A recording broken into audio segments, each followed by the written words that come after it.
Well, thanks for joining us today for this special edition of the Extra Point Podcast. I think it's safe to call this an emergency edition after word breaking today that Kevin Durant has requested a trade from the Nets and the Suns are on his list. Could this actually happen? Who better to talk to than Suns insider from Arizona Sports 98.7, Kellan Olson, about KD coming to the Valley of the Sun.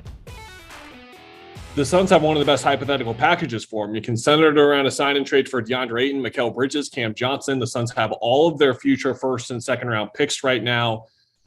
The package is going to be insane for him, whatever it is, but the Suns can put together one that makes sense. But I don't know what makes sense, Mark, because it's never happened before. How much do you think Monty Williams' relationship with Kevin Durant is going to help their cause here? It's everything. Yeah, it's that. It's the relationship that Kevin has with James Jones. It's the relationship that he has with Chris Paul. It's the relationship that he has with Devin Booker. Last year in Tokyo over the summer, Durant was asked about Devin Booker, and he called him a basketball savant, says he's a guy who acts 10 years older than he really is just really mature, and just is a basketball player. And that's one of the things about Book that has gotten misconstrued over the time recently, is that he's just a scorer. He's just all of this. And Book showed on that Team USA team that like he can play defense and be kind of a glue guy of sorts. And I think that's what Durant was kind of getting to. And then you just look at this team and the direction that it's in right now. You would assume it would be the hypothetical team would be led by Chris Paul, Devin Booker, and Kevin Durant. It's hard to think of him having a better opportunity to win right now than playing with those two guys. Again, we'll see. It seems like this is just going to keep developing over the next couple of days. I would think for our sanity, Mark, we might need it to be a couple of days because there's a lot to handle right now. Can you imagine if he's traded by the afternoon, our heads will explode.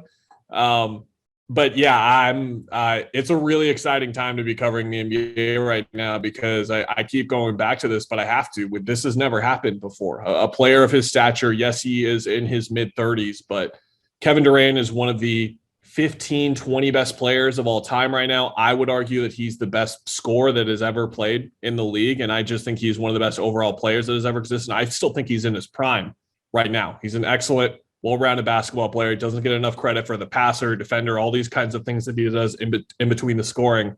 And the Suns are in a sweepstakes right now to acquire him. It's crazy times. When Monty dropped his name at the end of the year news conference, do you think he was thinking this was going to happen, foreshadowing, wishful thinking, or maybe was that to get a message out to Durant like, hey, think about us?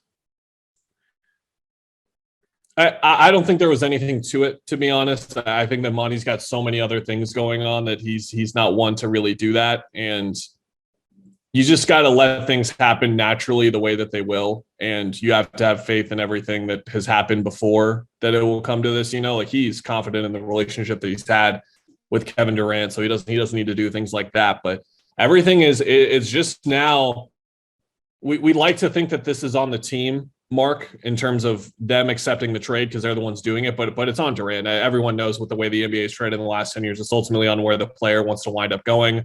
Look, maybe Kevin Durant wants to come to Phoenix and he wants the team to look a certain way. Like maybe he really wants to play with Mikal Bridges still. It is still technically possible, Mark, that they could get this a trade like this done without including Mikal Bridges, but it would be really, really difficult and require a lot of other things going on. And I think if you're Brooklyn, you're saying we want DeAndre and Mikal Bridges at least as the start for this, and then we need a whole lot more after that. And that's probably what it's going to look like. So what's going to change for that over the next couple of days? I'm not quite sure, but man, I can't believe it still. It's crazy. It happened 20 minutes ago, to be clear. We're in a haze right now. Final question, because I know you're a very busy man. Do you think this goes into the tip-off to the Summer League for the Suns next week? Could you see this continuing for a while? I mean, there's no precedent, right? No, but I think this is something that'll be done by the end of the weekend. I think that this is something, if you think about it from Brooklyn's perspective, they got to get going too, because they've got a completely new team to reshape. And by the way, they've got Kyrie Irving coming back next year. And look, a team with DeAndre Ayton, Mikal Bridges, Cam Johnson, and Kyrie Irving, hypothetically, if we're thinking about it like that sounds pretty sweet to them, and a team that could still do some real damage in the Eastern Conference. This is not a so many times when superstars get traded, it's like a blow it up scenario and they're rebuilding and whatever. Brooklyn can still win with the return they're going to get, because again, they are going to get a return unlike anything we've ever seen before in the history of a trade in the NBA. It's so mind-boggling, Mark, to keep going back to that, because the NBA has been around for so long and we can never say that this is a first for things, but this is a first. This has never happened. Well, I can't thank you enough for your time, and I'm just going to put it out there that none of this fun stuff started happening with the Suns until you started covering the team. I'm going to give you all the credit where credit is due. Thank you. I appreciate it. A couple 20-win seasons, and now we're here. Look at this. The Extra Point Podcast is a production of 3TV, CBS 5, and azfamily.com in Phoenix, Arizona.